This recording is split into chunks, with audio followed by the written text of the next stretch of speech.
লখিমপুৰত লোকসভা নিৰ্বাচনী ৰণসিঙা তৃণমূল কংগ্ৰেছৰ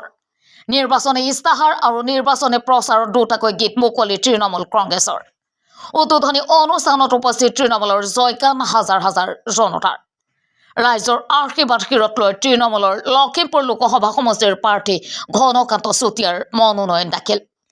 ঢোলে ডগৰে দাখিল কৰিলে মনোনয়ন পত্ৰ দিন চমু চাপি অহাৰ লগে লগে ক্ৰমাৎ তীব্ৰতৰ হৈ পৰিছে অসম তৃণমূল কংগ্ৰেছ দলৰ নিৰ্বাচনী কুচকাৱাজ দিনক দিনে অধিক ক্ষিপ্ৰতাৰে নিজৰ নিৰ্বাচনী প্ৰচাৰ চলাইছে দলটোৱে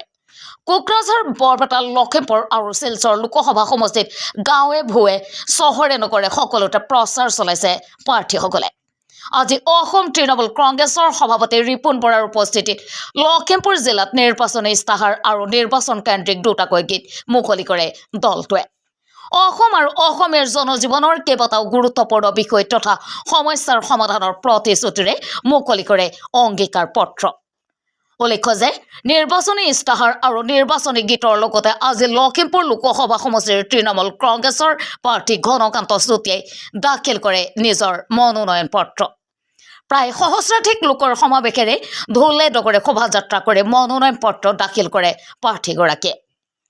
নিউজ ৰিপৰ্ট অসম ৰিপৰ্ট